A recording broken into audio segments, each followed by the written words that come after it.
मैं राधिका हूं, एक नई अध्यापिका जिसे हिमाचल प्रदेश के कांगड़ा की सुनसान वादियों में बने एक पुराने स्कूल में नौकरी मिली थी।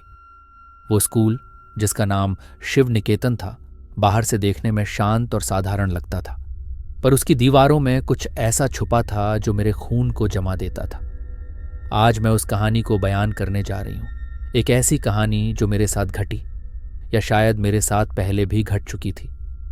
ये कहानी डरावनी है, रहस्यमयी है और हर पल आपको अपनी सीट से बांधे रखेगी। तो तैयार हो जाइए, क्योंकि कांगड़ा की ठंडी हवाएं अब सिर्फ हवाएं नहीं रहेंगी, वो चीखें बन जाएंगी। 28 फरवरी 2025 का दिन था। सूरज ढल रहा था जब मैं उस स्कूल के लोहे के दरवाजे से अंदर दाखिल हुई। मेरे कंधे पर एक छोटा सा बैग था, जिसमें कुछ किताबें, एक डायरी और थोड़ा सामान था। स्कूल की इमारत पुरानी थी, दीवारों पर पीलापन छाया हुआ था और लकड़ी के दरवाजों से चरमराहट की आवाजें आ रही थीं। चौकीदार रामू, एक बूढ़ा आदमी जिसकी आंखें ढंसी हुई थीं, मुझे देखकर मुस्कुराया। नई टीचर हो ना बहन जी? पहली बार आई हो यहाँ?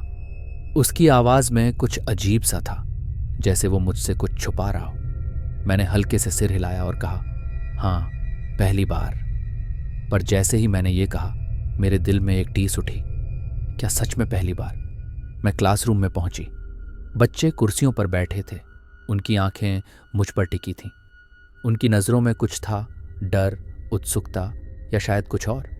मैंने बोर्ड पर अपना नाम लिखा, राधिका शर्मा। तभी एक बच्चे ने धीमी आवाज में कहा, टीचर, आप पहले भी यहां थी ना? मैं चौंक गई। क्या? मैंने पूछा, लेकिन उसने नजरें झुका ली। बाकी बच्चे चुप थे, पर उनकी सांसों की आवाज कमरे में गूंज रही थी। मुझे लगा शायद ये कोई मजाक है, पर उस मासूम सवाल ने मेरे मन में एक अनजाना डर जगा दिया। शाम को जब मैं स्कूल के हॉस्टल में अपने कमरे में पहुंची तो मुझे कुछ अजीब सा महसूस हुआ। कमरे की दीवार पर एक पुराना फोटो फ्रेम टंगा था। उसमें कुछ पुराने टीचर्स की तस्वीर थी, शायद 20-30 साल पहले की। मैंने उसे करीब से देखा और मेरी सांसें थम गईं। उस तस्वीर में एक औरत थी जो बिल्कुल मेरे जैसी दिखती थी। वही चेहरा, वही आंखें, वही मुस्कान, सिर्फ कपड़े अलग थे। वो एक काली साड़ी में थी। मैंने फ्रेम को हाथ लगाया और वो दीवार से नीचे गिर गया।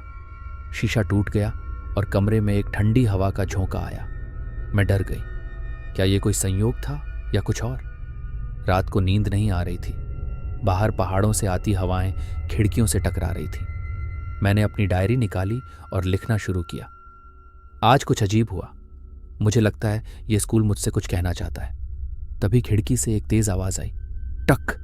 मैंने चौंक कर देखा। कुछ भी नहीं था, पर खिड़की का शीशा हल्का सा हिल रहा था। मैंने उसे बंद करने की कोशिश की, पर वो जाम थी। तभी मेरे पीछे से एक फुसफुसाहट आई, राधिका। मैं पलटी, पर कमरा खाली था। मेरा दिल जोर जोर से धड़क रहा था। मैंने सोचा शायद थकान की वजह से मुझे भ्रम हो रहा है, पर फिर वो आवाज आई, इस बार साफ, तू लौट आई। मैंने लाइट जलाई। कमरे में कुछ नहीं था सिवाय उस टूटे फ्रेम के जो अब फर्श पर पड़ा था। मैंने उसे उठाया और तस्वीर को फिर से देखा। उस औरत की आंखें अब मुझे घूर रही थीं, जैसे वो जीवित हो। मैंने तस्वीर को उलट दिया और पीछे कुछ लिखा था, राधिका 1995, मेरा नाम। पर मैं तो 1995 में पैदा भी नहीं हुई थी। फिर ये क्या था? मैंने उसे वहीं छोड़ दिया और बिस्तर पर लेट गई, पर नींद मेरी आंखों से कोसों दूर थी। सुबह जब मैं क्लास में गई तो बच्चे फिर वैसे ही मुझे देख रहे थे। मैंने उनसे पूछा, कल तुम में से किसने कहा था कि मैं पहले यहां थी? एक छोटी सी लड़की जिसका नाम काव्या था धीरे से बोली, टीचर, हम सब जानते हैं, आप वो वाली टीचर हो। कौन वाली? मैंने गुस्से में पूछा। उसने डरते हुए कहा, जो रात को यहां घूमती है। मेरे हाथ पैर ठंडे पड़ गए। मैंने उससे और पूछने की कोशिश की, पर वो चुप हो गई। बाकी बच्चे भी कुछ नहीं बोले। क्लास खत्म होने के बाद मैं सीधे लाइब्रेरी गई। मुझे जवाब चाहिए थे। लाइब्रेरी में धूल भरी किताबों के बीच मुझे एक पुरानी डायरी मिली। उसका कवर चमड़े का था और उस पर लिखा था, शिव निकेतन का सच। मैंने उसे खोला। पहले पन्ने पर लिखा था, यह स्कूल शापित है, जो यहाँ आता है वो कभी नहीं जाता। हर पन्ने पर किसी ने हाथ से लिखा था, कभी काले स्याही से, कभी लाल से, और कुछ जगहों पर खून से। मैंने आगे पढ़ा। एक पन्ने पर लिखा था, राधिका नाम की टीचर यहाँ 1995 में आई थी। वो बच्चों को बहुत प्यार करती थी, पर एक रात आग लग गई, सब मर गए। पर वो लौटती है। मेरी आंखों के सामने अंधेरा छा गया। क्या मैं वही राधिका थी? नहीं, ये संभव नहीं था। मैं तो जीवित थी, सांस ले रही थी। पर फिर वो तस्वीर, वो बच्चों की बातें, वो फुसफुसाहटें।